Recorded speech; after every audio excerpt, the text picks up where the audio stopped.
Sa pagpili ng phone, hindi lang kailangan na maganda lang yung itsura, dapat marunong ka rin tumingin kung gaano kalakas yung chipset dahil ito yung pinakapuso at nakasalala yung performance ito na ibibigay niya sa loob ng ilang taon. Mapa-gamer ka man o mahilig ka sa photography o videography, kailangan malakas talaga at syempre dapat abot kaya din, hindi overpriced. Kaya naganap ako ng mga best chipset para sa inyo at magbibigay na rin ako kung anong mga phone na dapat yung bilhin this 10-10 sales, 11-11 at 12-12 na sales. Kaya mag-subscribe kayo para malaman nyo yung mga best phone this year 2025 at ilalabas ko yan sa November 10 para saktong 11-11 makakabili kayo ng magandang phone sa murang presyo. So lahat ng babanggitin kong phone, legit yung link na ibibigay ko. I-check nyo lang sa description box at comment section. Ito yung 6 na gaming chipset na malakas ngayong 2025. Ang pang-anim ang MediaTek Dimensity A350. Pinanganak to noong November 2024 at ang Antutu score nito nakakuha tayo dito ng umaabot ng 1.4 million score. Sapat na yan para sa isang gaming device. Hindi ka mabibitin kahit na AAA games pa yung laruin mo,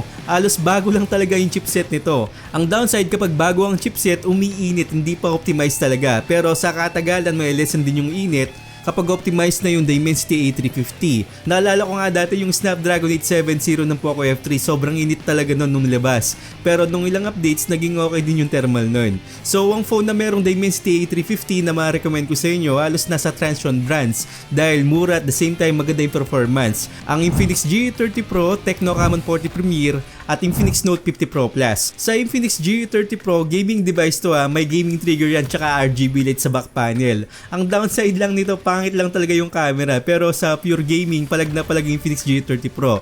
Nasa 16,000 lang yung SRP nito, pero kapag nag-sale bumaba pa yung presyo, umaabot siguro ng mga 14,000 to 13,000. Ang Tecno Camon 40 Premier naman, focus yan sa camera, pero pwede rin naman sa gaming. Matas lang talaga yung nakukuha kong thermal dito kapag nasa Genshin Impact o yung mga games na malakas kumain ng GPU, kaya kailangan natin ng phone cooler sa mga ganitong device. Pero ang pinaka-recommended ko sa inyo talaga na naka A350 kung may mga budget naman kayo, yung Infinix Note 50 Pro Plus, maganda yung camera at build quality. Yun nga lang yung Tecno Camon 40 Premier tsaka Infinix Note 50 Pro Plus, medyo mataas yung presyo. Pero kasi sa Infinix Note 50 Pro Plus, naka metal frame tayo dito. Yung Tecno Camon 40 Premier, plastic lang po yung frame na ginamit doon. At sana hiling ko, bumaba pa yung mga presyo ng mga yan. At nakalimutan kong banggitin yung Tecno Pova 7 Ultra na naka MediaTek Dimensity A350 rin. So maganda yung phone na to. Wala nating phone yung itsura dahil dun sa backlight niya at goods na goods din yung thermal at maganda rin yung camera. So kung pinagpipilian nyo yung Infinix G30 Pro versus dito sa Tecno Pova 7 Ultra at di nyo naman kailangan ng gaming trigger, okay na ang Tecno Pova 7 Ultra dahil maganda yung camera kumpara natin sa Infinix G30 Pro. Pero kung gusto mo na mas malakas pa dyan at sobrang mura, mas maganda yung performance ng MediaTek Dimensity 8400. Makikita natin yan sa iQOO Z10 Turbo at Poco X7 Pro at marami pang mga phones na naka 8400, pero ito yung mga pinaka-recommended ko sa inyo. Pinanganak tong chipset na to noong December 2024. Ang Antutu score nito nasa 1.6 to 1.8 million ang Antutu score. Nasa 15,000 yung iQOO Z10 Turbo, pero China phone kasi yon na mas ma-recommend ko sa inyo ang Poco X7 Pro dahil naka-global tayo dito at meron tayong 4K 60fps sa video at palag na palag din sa games. Hindi siya masyadong mainit compare natin sa Dimensity A350. Mas mainit pa nga ang ulo ng mama mo. Makukuha natin ang Poco X7 Pro ng 13,000 kapag nag-sale. Napakamura niyan sa isang 8400. Ayun nga lang, hindi kagandahan talaga yung front-facing camera nito. Nasa 1080p lang 60fps pagdating sa video at hindi ko nagugustuhan talaga yung front-facing camera ng mga Xiaomi tsaka Poco. Pero depende pa rin yan sa mga naka-Xiaomi o Poco kung nagugustuhan nyo talaga yung front-facing camera niya. Ako kasi hindi. Pwede kayong mag-comment dyan. At nga pala, sa mga hindi pa nakasubscribe i-save nyo na rin tong video to at mag-subscribe kayo dahil mas makakatulong to sa mga darating na sales. Lalong-lalo lang sa 11-11 tsaka 12-12 na sales. So like, comment tsaka subscribe at pa-share na rin tong video ko. So balik tayo dito sa mga chipset, pero kung ayaw nyo naman ng MediaTek Dimensity 8400 pero gusto nyo ng Snapdragon, eto yung mga recommend kong gaming chipset na naka-Snapdragon ng Snapdragon 8S Gen 4. Pinanganak to noong April 2025. Ang mga naka-Snapdragon 8S Gen 4 na phone is the Redmi Turbo 4 Pro, Poco F7, iQOO Z10 Turbo Pro, Oppo K13 Turbo Pro. Yan yung mga recommend ko sa inyo. Yung Redmi Turbo 4 Pro, mas malaki yung battery compare sa Poco F7 kasi ang battery ng Poco F7 nasa 6,500 mAh capacity ng battery siya with 90 watts of charging. While naman sa Redmi Turbo 4 Pro, nasa 7,550 mAh capacity ng battery with 90 watts of charging. Malaki talaga yung lamang niyan. Pero global kasi ang Poco F7. Pero kung sanay ka naman sa China ROM, pwede naman. May RGB ka ba sa camera module? Pero to be honest, mas maporma ang back panel ni Poco F7 yan kumpara natin dito sa Redmi at wala tayong official warranty kasi naka-China phone po tayo. Pero same lang naman sila napapalag sa games at gagamitan mo talaga ng phone cooler at mainit talaga tong mga chipset na to. Sa iQOO Z10 Turbo Pro maganda yung camera at the same time maganda rin yung performance. Pero ang pinakakakaiba dito yung Oppo K13 Turbo Pro na may cooling fan na parang ginaya nila yung Red Magic tsaka Asus na may cooling fan din. Pero ang napansin ko dito hindi malaking advantage na meron tayong cooling fan dito sa Oppo K13 Turbo Pro. Sa paglalaro kasi konting-konti lang talaga umiinit pa rin lalong-lalong sa Genshin Impact.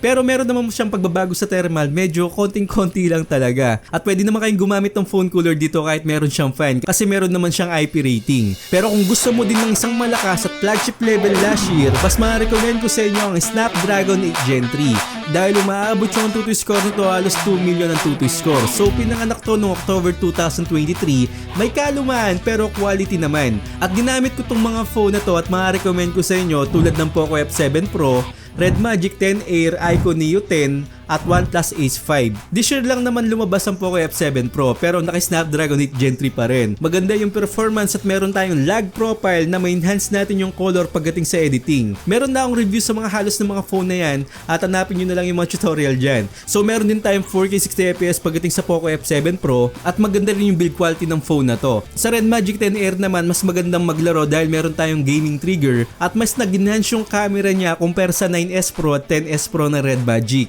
Lalo na yung front-facing camera, wala tayong punch-hole pero na-process niya ng maayos at malinaw kumpara mo sa nakaraan na phone. Wala din kasing punch-hole camera yung mga yon dahil nasa ilalim yung camera at kapag maglalaro ka, full display po talaga kahit na manood po tayo dyan. Sa OnePlus Ace naman, maganda rin yung build quality at naka-metal frame din. Okay din naman yung camera. So yung mga presyo nito nasa 21 to 25,000. Pero kung gusto mo talaga ng solid na performance, ma-recommend ko sa inyo ang MediaTek Dimensity 9400 at 9400 Plus dahil solid at flagship performance ang makukuha mo dito. Nag-launch to noong October 2024 at maraming phone na lumabas this year na naka 9400 at 9400 Plus na mura lang. Around nasa 25,000 na lang yung mga phone na to like yung iQOO Z10 Turbo Plus, Redmi K80 Ultra at OnePlus Ace 5 Ultra. Yung iQOO Z10 Turbo Plus nasa 8,000 mAh capacity yung battery at sure ako hindi kayo mag-isisi sa phone na to. Pag malakas yung chipset at combination din kasi ng magandang camera. Nasa 2 million ang tuto score din to, sobrang lakas niyan kahit anong mga games kayang-kaya.